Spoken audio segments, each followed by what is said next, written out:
Okay, I'm going to compare two of our most popular leathers.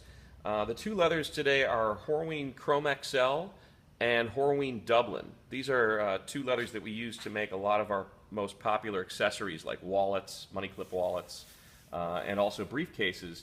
So hopefully this will give you a better idea of what the two are like and how they compare to each other. Let's start with the Dublin. What I've got here is a hide of what we call Cognac Dublin. It's also sometimes referred to as English tan Dublin, and it's the lightest color Dublin.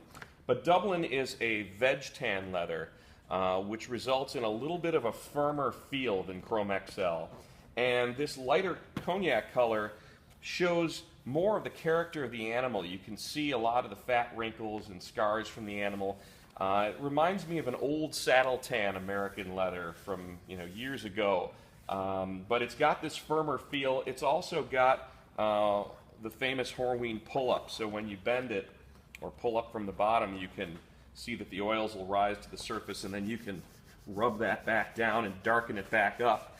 All the Horween leathers, both Dublin and Chrome XL, have this pull-up quality where the oils will move up and down to the surface of the leather and lighten or darken over time. Over time, this will also burnish and polish and get much darker from being in your pocket if you have, let's say, a wallet made out of this. It gets a very pretty patina. So this is Cognac Dublin. Here's an example of the darker Dublin called Italian Brown. With the darker color, you still have the same kind of pull-up quality. So again, you can bend it and you can see the lighter tones, and we can rub those back down into the leather.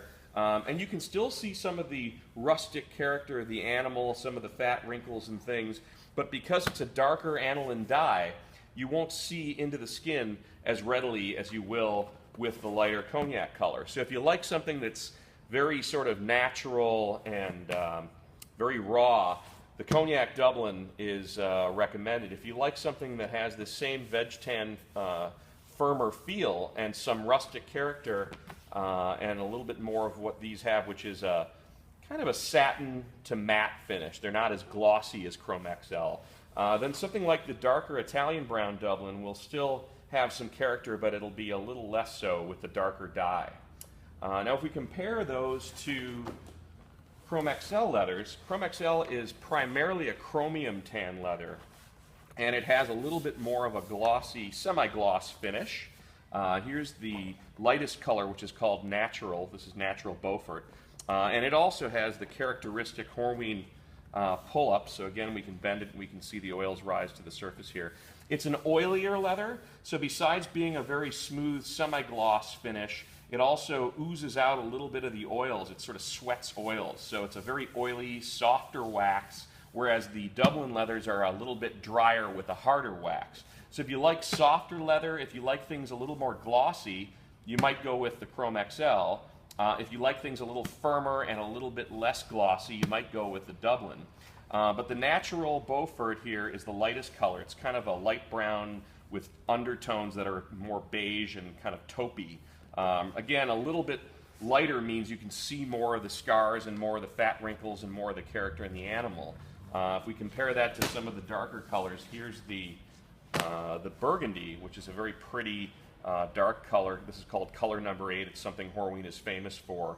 And again, we can bend this and we can bring out the lighter tones just by getting the oils to rise to the surface. But this and the brown, here's brown, Chrome XL, and you can see, maybe in the camera you can't see it, but you can see some of the oils that have sweated out just from this sitting here for a while. You can kind of polish that right up just by rubbing them back in. And again, the brown, you can see the lighter pull-up color in the brown. So the Chrome XL is a little softer, a little more glossy, a little bit smoother finish, and a little more oily with a soft wax. The Dublin, a little bit more rustic, a little more character visible from the animal, a firmer feel, and a harder wax. And there's really no right answer. I actually love them both, but everybody has their preference. So this hopefully gives you a better idea of what those two leathers are like.